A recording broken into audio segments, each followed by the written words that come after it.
onu deyirdim ki, məsələn tutaq, məncə bir neçə dəfə onu danışmışdıq əvvəl. Ki, xarici gedəndə məsələn görürəm ki, insanlar fərqli ölkələrdən, əsasən Avropada çox səyahət edirlər. Təbii ki, orada viza anlayışı yoxdur. Məsələn biz gedəndə uşaqların biri var idi, deyirdi ki, İspan bir oğlan idi. Deyir, mən 26 yaşında Serbiyadan bir qızla sevgili olmuşdum. Bir o vaxtları gördüm ki, bəs yəni viza deyə bir şey var da, yəni onu çağırdım. Deyir, gələ bilmirdi İspaniyaya falan. Və təsəvvür et ki, yəni belə bir məsələlər var idi. Yəni gəlib qalmaq məsələsindən söhbət gedir. Və görürəm ki, məsələn ki, biz Azərbaycanda böyüyüb o qədər də xarici gedə bilmirik də. Səndən soruşmaq istəyirəm ki, sən indi səyahət eləmisən belə böyük başqa ölkələrə falan getmisən? Yox, bu dediyim mövzular mənə yaddır. Okay, ona görə sizə başlamaq istədim bu mövzu ilə. Ki, bəs, mən məsələn üçün şansım olub bir neçə ölkəyə getmişəm də indiyə kimi. Səncə indiyə kimi səyahət edə bilməmisən müəyyən bir səbəblərdən? Səyahət etsəydin Tural necə dəyişərdi? Hə, yaxşı sualdır. Məncə qərar vermədə ciddi təsiri olardı. Çünki özüm üçün müəyyən limitlər qoymuşam, hansı ki, əslində onlar yoxdular. Məncə səyahət edəsəydim, o bəlkə boşa düşmək məsələsidir də. Məncə o situasiyalarda, o çıxdığın komfort vəziyyətində sən daha qəribə olursan da. Bilirsən, komfort buradakı komfortdur, yoxsa səyahətdə komfort? Səyahətdə də komfortlu ola bilərsən müəyyən qədər, amma biraz qeyri-müəyyən içindəsən. Daha qərar vermə mexanizmin tamam fərqli işləyir. Eşin olmaz, nə olursa olsun bunu eləyim, ora gedim, buna baxım, bunu görüm modunda olursan, daha kəşf eləyən modda olursan da. Məncə o mindsetdə olmaq yaxşıdır. Məncə səyahətdə olsaydım indi verdiyim qərarları daha öncə əvvəldən verə bilərdim deyə fikirləşirəm. Bilmirəm bunun elmi əsası var yoxsa yoxdur. Belə anladım. Məsələn, bax, sən nə mənada mən özüm üçün şeylədim, formalaşdırdım sənin dediyini ki, mən səyahətə getsəydim, sanki olduğum yerdə məni push eləyir ki, nəsə eləyim də, məni nə bilim sövq etdirir ki, gəzim, nə bilim, ola bilər ki, kəşf eləyim. Və yaxud belə deyirəm, kompüterin standby mod olmaq məsələsi var, hansı ki, həmişə hazırdır şey olaraq. Elə olan vaxtda həmişə sən elə bir hazır vəziyyətdəsən də, sanki əskər olur hazır vəziyyətdə. Yes. Orada həmişə elə bir gözləyirsən ki, nəsə olsun, amma sən fikir verirdim, Bakıda mən çox vaxt yeriyəndə şey eləmirəm, hiss eləmirəm ki, hara gedirəm. Bəlkə o vəziyyət olmazdı kimi düşünərdin. Belə bir şey soruşum. Bəs məsələn, sənə qərar vermədə daha tez ola bilərdim kimi. İndi niyə tez deyilsən kimsə? İndi hansı vəziyyətlər səncə məsələn Bakıda qalmağından təkcə o şeydirmi? Niyə qərar vermədə bizi nə çətinləşdirir, nə uzaqlaşdırır? 15 gündə məsələn bir mail göndərməliyəm, amma göndərməmişəm. Mənim üçün maraqlıdır, sənin üçün necədir məsələn? İlk öncə onu deyim ki, mən yorğun olanda ağzımı danışığımı bilmirəm və danışa bilmirəm, cümlələri qurub danışa bilmirəm. Ona görə məntiqsiz cümlələr qursam. Demək istəyir ki, indi yorğunam, ona görə bəhanə eləyir. Bəli, elədir ki var. Sual bir dənə xatırlayım. Nə? Səncə niyə indi qərar verməyin çətindir? Niyə qərar vermək çətindir? Niyə çox çəkir? Düzdür. Belə deyim də sənə, sənin beynində qurduğun bir sən portreti var. O keçmişdə yaşadıkların və gələcəkdə özünü görmək istədiyin səndən kəsişir hardasa. Nə baxımdan? Məsəl üçün, keçmişdə XXX şeylər baş verir və gələcəkdə ABCD yeni eləmək istəyirsən. Və sən indi baxırsan ki, keçmişdə bunlar olub, deməli məndə bu müsbət cəhətlər və bu mənfi cəhətlər var. Və onlara əsasən özünü şərtləndirirsən. Özünü şərtləndirirsən ki, mən bunda yaxşıyam, bunda pisəm. Bu məndə alınır, bu məndə alınmır. Bunların real olanları yaxşıdır. Real olanları düzdür ki, baxıb keçmişə nəticə çıxarırsan. Amma onların real olmayanları da var da. Məsəl üçün, mənim mentorum Nəzrinə buradan salamlar, əgər izləyirsən, Nəzir Nakifsoy. Məcbur edin ki, Bəli, məşhur uşaq psixoloqu Murad Akifsoyun həyat yoldaşıdır. Nəzrin Tofiqzadə. Belə deyim. Nəzrinin mənə dediyi bir şey var idi ki, mentorum olub mənim 3-4 il bundan qabaq. Deyirdi ki, Tural, sənin misal üçün də ağ rəngdə nə deyirlər, bunun adı nədir? Fincan. Sənin ağ rəngdə fincan sevməməyin, ağ rəngdə fincan sevən insanların pis olduğu mənasına gəlmir. Bununla da belə refleksiya eləyirəm ki, misal üçün, əgər mən bir situasiya daxilində, bir şərt daxilində yaxşı deyiləmsə, bu demək deyil ki, mən overall yaxşı deyiləm. Mənim misal üçün, mən indiyə kimi yarpaq dolması eləməmişəm. Amma bu demək deyil ki, mən yemək eləyə bilmirəm, bişirə bilmirəm. Məni tanıyanlar bilir ki, mən çox yaxşı yemək bişirə bilirəm. Və məsələ də budur.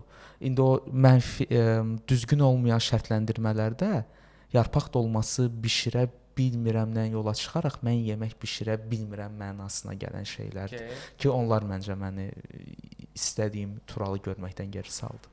Və indi verdiyim qərarları bir il qabaq verməməyimə səbəb oldu, belə deyim. Bəs belə deyək də, məsələn, ola bilər ki, bir dəfə velosipeddən düşmüsən və deyirsən ki, skuterdə sürə bilməyəcəm. Demək olar, hə.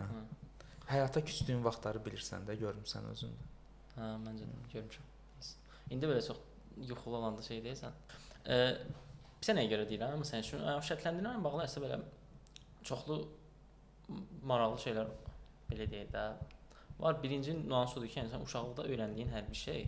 Bu gün əslində maraqlı bir mövzunu danışdıq işdə uşaqların biri ilə. Ki bəs birdən artıq banan yeyəndə, 2-dən artıq banan yeyəndə sənin həzm prosesində çətinlik yarada bilər də. İndi sonra mən də eşitmişdim bunu. Yes. Və mən düşündüm ki, və dostuma bunu dedim ki, dostum deyir ki, 2 dənə banan var, ikisini götür ye də. Mən dedim yox, belə bir şey olacaq və düşündüm ki, onun mənəsə bu fikir mənim beynimə necə gəlib də. Sonra həmişə bu şey nümunəsini deyirik, məsələn, daşın üstündə oturma. Yanında da məsələn şu şeydə olanda məsələn belə çox şərti olaraq deyirəm, məsələn, hansısa bir xarici ölkədəsən, adamlar oturur daşın üstündə, şey eləyir, nə bilim, şəkil çəkir falan. Mən daş görən kimi deyirəm ki, bunun üstündə otura bilməyəcəm də. Okay, və o çərçivə ilə bir hansı bir fikirlə formalaşır və davamlı gedib. Okay, bu bariz nümunədir deyə ağlımıza gəlir. Amma elə bir nümunə ola bilər ki, məsələn, sən ola bilər hansı bir işi görmüsən, kimsə sənə deyib ki, bunu yaxşı elə bilmirsən və yaxud kimsə sənə məsələn üçün adi bir şey deyir, sən barmaqlarını qısadı, sən pianist ola bilməzsən. Məsələn, o mənim ağlımda fikir var ki, barmaqlarımı qısadı, pianist ola bilmərəm. Okay. Düzdür, təkcə səbəb o deyil, pianino da baha idi, nəsə. Amma yəni demək istəyirəm odur ki, yəni istənilən bir şey məncə bir çərçivəyə salınanda o növbəti şeylərin formalaşmasına bir çətinlik yarada bilər də. Bilmirəm o şey necədir. Uşaqlıq biri ola bilər. Məncə travmalar ikincisi ola bilər. Və qorxu dediyimiz bəzən məsələn indi düşünəndə ki, məsələn qorxmasaydım belə bir şey eləyərdim. Əslində qorxuların özü də o çərçivələrdən gəlir də. Qorxunun özü məsələn üçün kələm dolmasından məsələn yaxud yarpaq dolmasından dedin. Hə məsələn bir dəfə şey nə bilim sənin yarpaq dolman nədir? Sənin yarpaq. Hə. Həmsən həqiqətən hansı bir şeydə uğursuz olsan və düşünsən ki, növbətlərdə də uğursuz olacağam. Məsələn bunun deyəsən adları var ya. Məsələn bu dildə çox çətindir bunlar şey eləmək. Fallacy sözünü necə Azərbaycan dilində şey eləsən? Fallacy. Rena xanıma buradan salamlar. Fallacy sözünü lüğətimə salan bir insandır. Fallacy şeydə, yəni məntiqcə düz görünən amma məntiq şey olmayan. Misal üçün də mən durub deyirəmsə ki, mənim səsim mikrofona yaxşı getmir. Ona görə ki, Hamid bu gün mavi köynək geyinib. Bax bu fallacydir.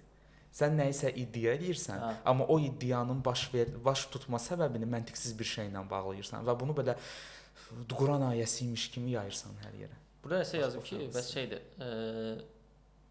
Səhvən doğru bildiyimiz yanlışlar kimi deyə bilərik. Hə, doğru bildiyimiz yanlışlar ilə və yaxud da specially one based on unsound arguments. Nəyisə inanırıq, amma hər hansı həqiqətən arxasında bir arqument indi olmayıb, yaxud səsləndirilməyib. O daşın üstündə oturma, o banan teması, bəlkə minlərlə başqa şeylər də var. İndi bilmirəm necədir. Məsələn belə bir səyahətlə başqa səyahətlə məsələn davam edeyim. Məsələn mən özüm inana bilmirdim ki, mən viza ala bilərəm. Mastercard aldım. Okay. Hə, həqiqətən viza almaqla sən bağlı çox şey elirdim və onu məsələn düşündüm ki, bəs başqa nələr var ki, mən düşünürəm eləyə bilmərəm. Və o nədən olur? Çünki məsələn üçün ətrafında nə qədər adam olur ki, xaricə çox getmiş olur. Mən belə bir şey deyim ki, var. Mənim atam məsələn bəlkə dünyanın 20-30 ölkəsini gəzib də və bu təkcə Avropaya aid deyil, şərq başqa ölkələr məsələn Çin, nə bilim Koreya, Cənubi Koreya gedib, nə bilim. Elə bildim Şimali Koreya deyirsən. Yox, elə ki ora şey olmur. Baxım göndərə bilirsən. Yox, sən nə demək istəyirəm? Məsələn, bu fallacy dediyimiz arxasında həqiqətən hansı bir arqument olmayan amma qorxduğumuz şeylər. Bilmirəm, məsələn, çünki mənim məsələn belə bir şeyim var ki, mən rəsm çəkə bilmirəm. Hə. Amma arxasında bilirəm ki, yeganə şey odur ki, mənim qardaşım çox yaxşı rəsm çəkir. Və sən deyirsən ki, mən qardaşımdan daha pis çəkirəmsə, çəkməsəm daha yaxşıdır, hə? Yes. Okay. O bir anlıq özümü şey istədim, o 3 manatlıq podvalda olan kurslara gedib özünü yaşam koçu hesab eləyən, uşaqlıq travmalarını duyub bütünləməsi eləyən. Mən sadəcə hazır travmalarımı tökdüm, travmalarımı həll eləməyə cəhd eləmirəm. Məncə əslində bunlar bu arada travmanın özü də məncə çox istifadə olunub deyə. Dəyərsizləşib sözün özü. İkincisi də hər şey travma deyil də. Çünki sən bir dəfə şildə vurublar səndə, o travma deyil də, bildin necə? Şillərin hansı halda vurulduğu, hansı vəziyyətdən sonra vurulduğu, bildin necə? Yəni çox hər şeyi travmalaşdırmaq olmaz da məsələn. Biraz şeydə idi, yanında bir dənə şey dedi, siz dedi ki biz Crystal Generation, yəni Crystal şeydə pokoleniya ilə bir nəsil oldu. Uşaqlarla bir danışırdıq biz və deyirdi ki heç nə demək olmur. Hər şey xətrimizə dəyir, hər şey. 2000-lərdən sonralardı. 2000-lərdən sonra 99-lərdə məncə, hə. Birlik eləməyək. Bilməm indi onun arxasındakı səbəb nədir? Məncə şey eləyib baxmaq olur. Bəlkə bu gələn dəfənin mövzusudur, gələ bilərəm şeylə. Mən rahat tutmaq istəyirəm. Sonra rahat otur da. Kamerada nəsə şey var. Məncə yoxdur. Yes. Rəvan, icazə verirsən? Çox. Yəqə biraz mövzular daha maraqlı ola biləcək bir şey. Okay. Ya belə bir şey deyim. ADA-də oxuyursan, düzüm? Bəli. Feyri kimidir. ADA-dən ötürü ölürəm, amma feyri kimidir. Bitmir ki, bitmir. İnşallah yaxınlarda bitəcək hər şey. Adada oxuyursan və bu qədər nailiyyət. Okay.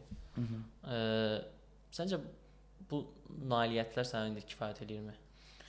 Mənim nailiyyətlərim, açıq deyim, mən elə bir şeyin əldə etdiyimi düşünmürəm həyatda.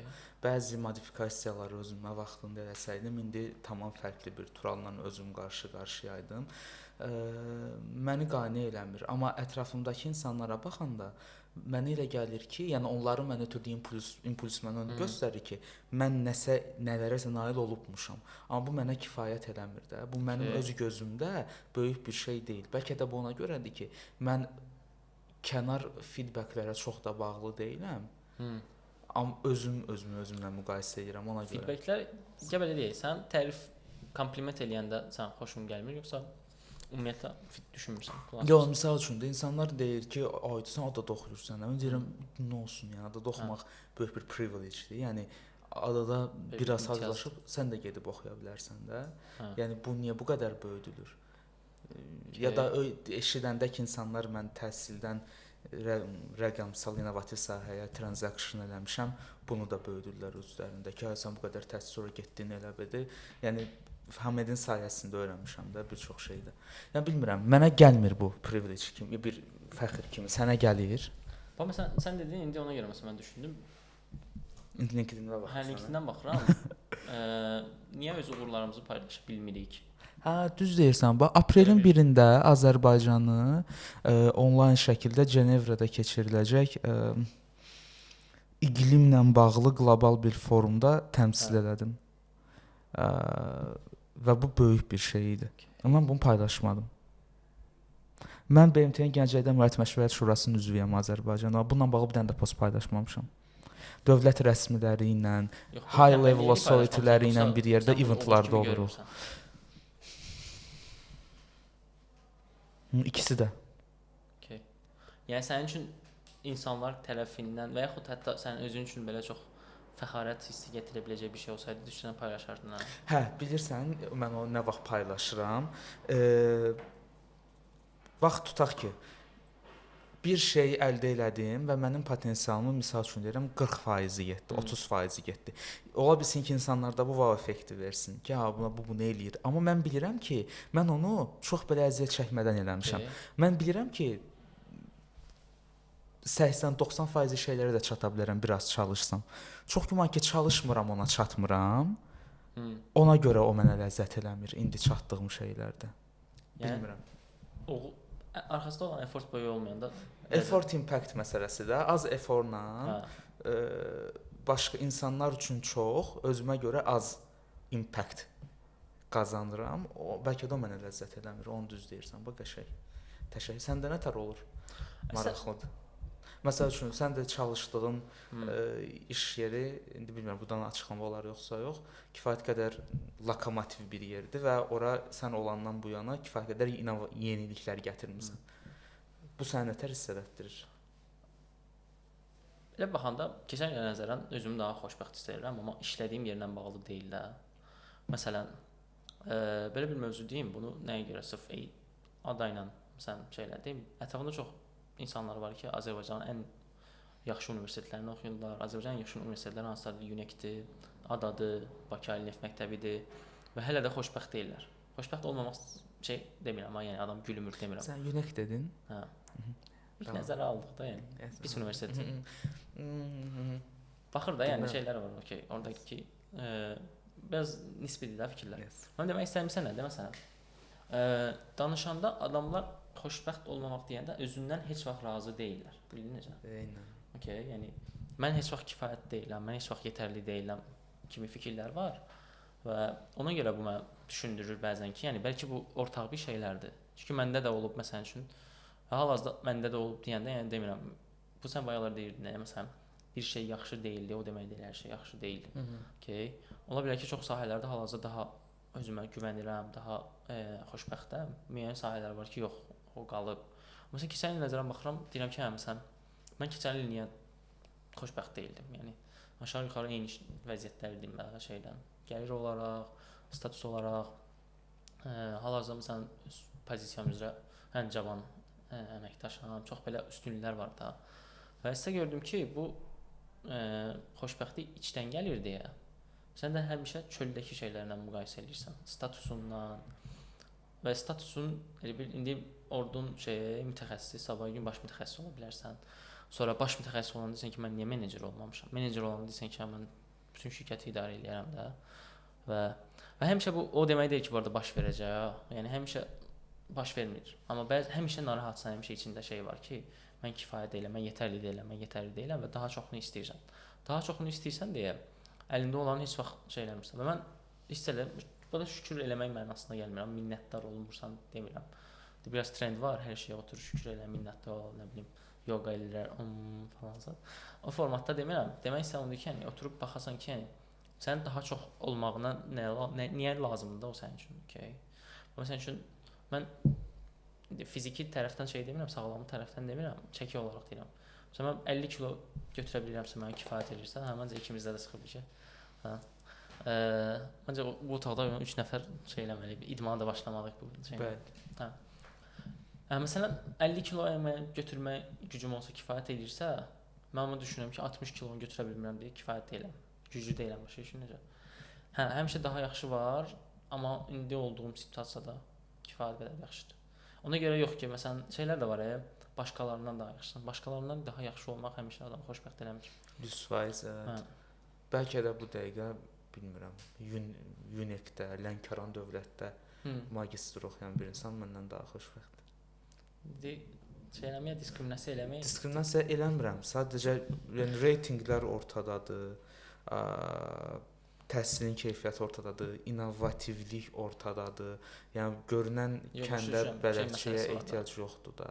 Məsəl üçün biz adanın infrastrukturunu Azərbaycanda hansı bir universitetin infrastrukturunu müqayisə edə bilərik? Adi o kampusa girəndə belə sən özünü qəribə hiss edirsən. Sən hansı universitetin rektoruna götürüb bir mail yaza bilərsən?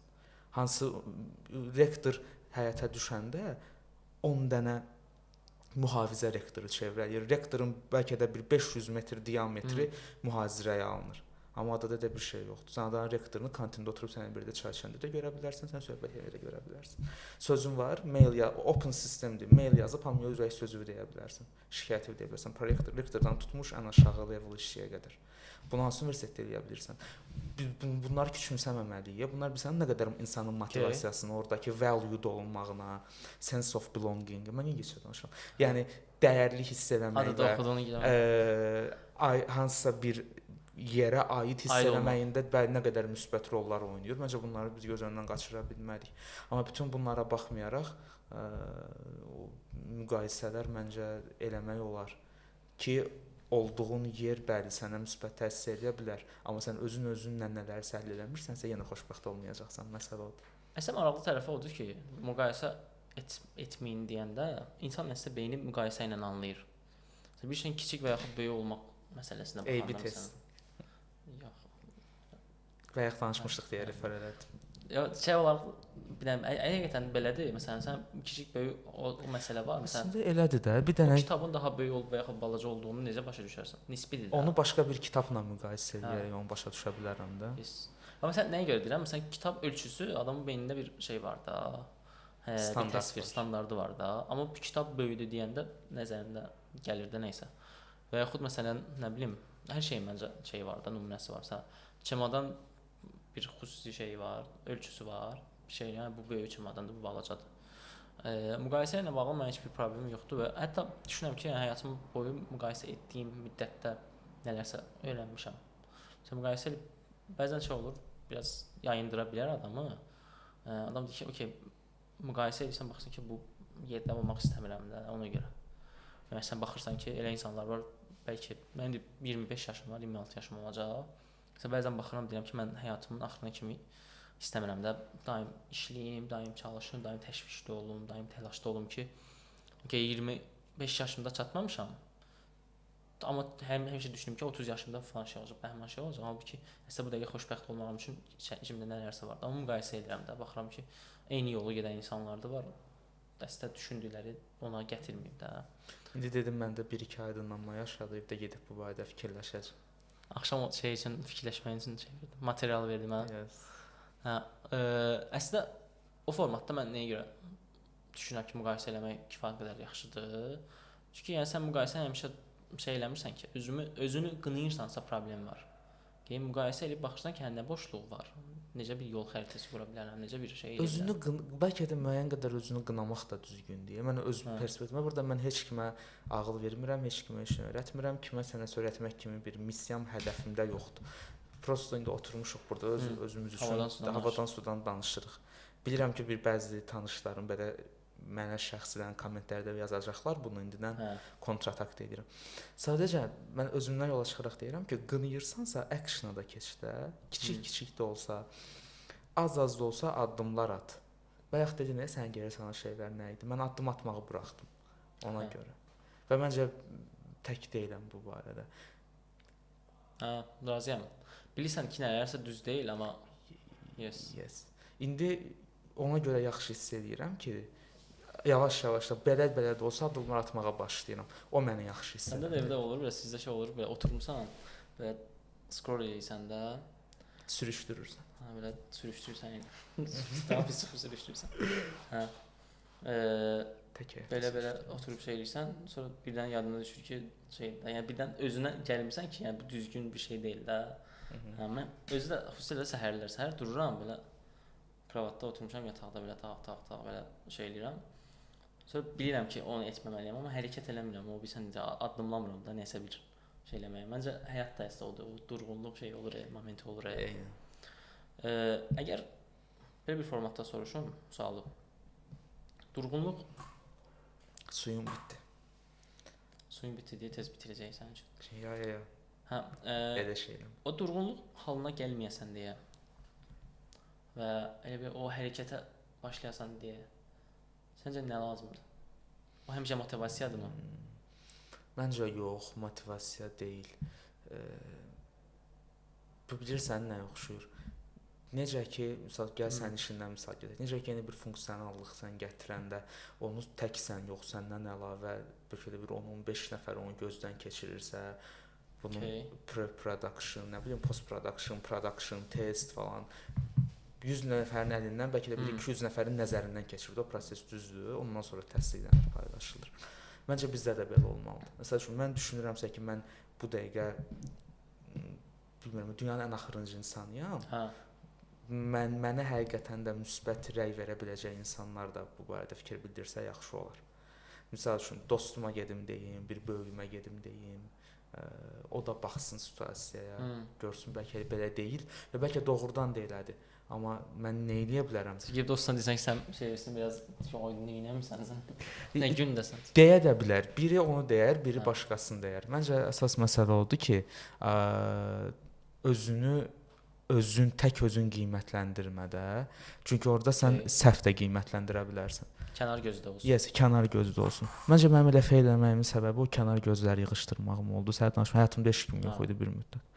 Mən bunu eləməyin. Mən dedim bu tövsiyə xarakterli olmayacaq bu video. İzolyasiya olmayacaq. İzolyasiya olmayın. Heç vaxt izolyasiya olmayın. Siz düşünə bilərsiniz ki, bu yaxşıdır. Yaxşı olar 1 həftə. Uzağı 2 həftə. Hə, izolyasiya yaxşı ola bilər. Orada sən belə lap ölmüsənsə, ölü vəziyyətdəsənsə, amma belə izolya olmayın. Məncə orada bir dənə şey var, bizim tək qalmağımız üçün bizim beynimizdə hansı bir mexanizm qurulmayıb.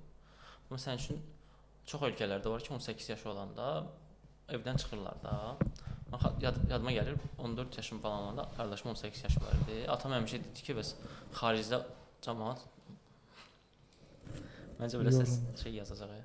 Yox, danışanda belə deyəcəm də onu. İndi vəsə danışmam belə. Hə, məsələn, atam dedi ki, 18 yaşda xaricdə cəmaət gedir. Evdən çıxır. Hə, bizə izah edə bilmirik ki, xaricdə yəni deyir get də. Hə, qardaşıma deyirdi amma inşallah. İnfrastruktur var da, bilsən necə? Məsələn üçün yataqxanaya gedə bilir. Belə ikincisi odur ki, yəni adamlar şeydə oturmuşduq, mətbəxdə ilk birinci həftə idi. İlk dəfə də Avropaya gedirəm, birinci həftədir. Mətbəxdə uşaqların biri qayıtdı dedi ki, belə danışırdıq belə. Dedi ki, hə mən belə olmuşdu, sıxılmışdım bir ara il götürdüm, gap year götürdüm. Getdim bu da özdə industrial o sənaye maşınları üzrə mexanikidir. Deyir getdim deyir Avstraliyanın şeyi var orada.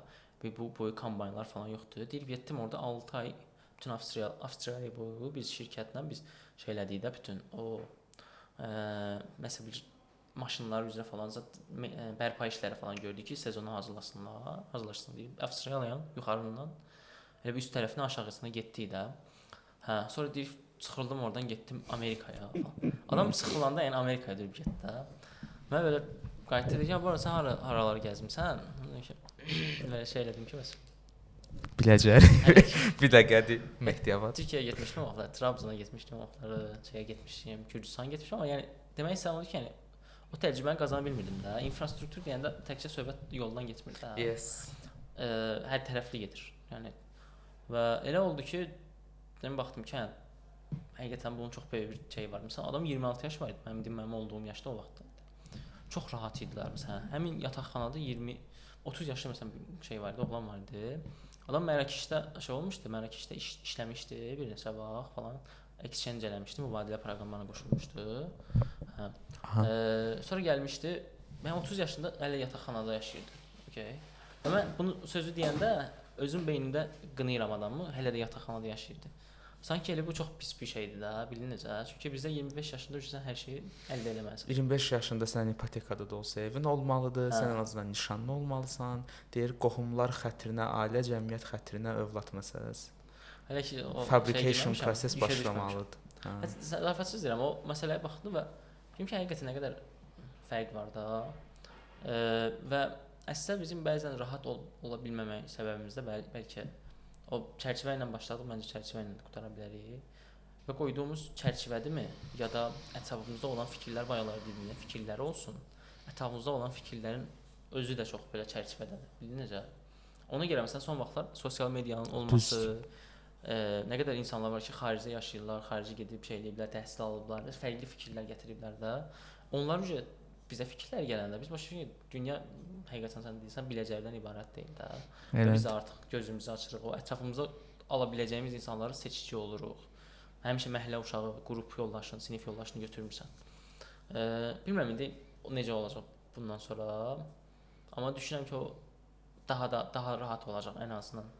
Mənim təsəvvürlərim odur ki, daha çox gəzəcək, daha çox görəcək. Eynən. İndi dedin ki, heç bir ölkəyə getməmisən, getmək istədiyin bir ölkə var? Hə, mən anormal gələ bilər. Mən Çinə getmək istəyirəm. Yox, mən Pakistana getmək istəyirəm. Okay. Mən Tunisə getmək istəyirəm. Mən Əlcəzairə getmək istəyirəm.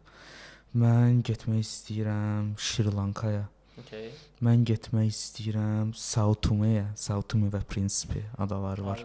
Bu belə deyim də, Afrikanın şimal, cənub, şərq, qərb. Afrikanın qərbində ekvatorun düz ortasında balaca bir ada ölkəsidir. Ora getmək istəyirəm. Belə ilk oralara getmək istəyirəm. Maraqlı gəlir mənə. Oraların tarixi, insanları, təbiətləri, məsələn Pakistanın təbiəti çox qəşəngdir. Gedib görmək istəyirəm oraları. Niyə də yox? Əslində bir neçə imkanlarım olmuşdu bundan öncə. Sadəcə onu dəyərləndirmədim. O ağılda deyildim də. Pakistan yox ümumiyyətlə xaricə çıxmaq üçün. Amma peşman da deyiləm. Vallah mən Bakıda qaldım bu elədiyim səhvlərlə, düzlərlə, yıxılıb qalxmalarla, arada qalxa bilməməklərlə məncə çox şey öyrəndim. Bu tural məni qane edir indi. Xarakter olaraq. Ki okey öyrəndi və 100% ki bax bu öyrəndikləri ona gələcəkdə çox kömək olacaq. Onda belə baxa bilərik xarakter olaraq. Xarakter olaraq qane eləyir. Ola bilər ki, həyatda digər checkboxlar hələ ki istədiyin yerdə. Tamamilə razıyam. Məncə xarakter olaraq çox dəyişmişəm və indi daha yaxşıyam. Amma nailiyyətlər olaraq daha qat-qat yuxarı şeylər əldə edə bilərdim. Mən tam demək istədiyimi dedim bəli. Bir də münasibətlərdə də biraz uğursam, amma bunun sizə heç bir aidiyyatı yoxdur. Necə bölüşmək istəmirsənsə? İstəmirəm. Çərçivə başladıq, səyahətlə başladıq, səyahətdən də bitirək. Bitirək. Kifayət qədər havadan sudan danışdıq. Bəli. Bir ara mən Freydə girirdim artıq. Zəhləm gedir ondan.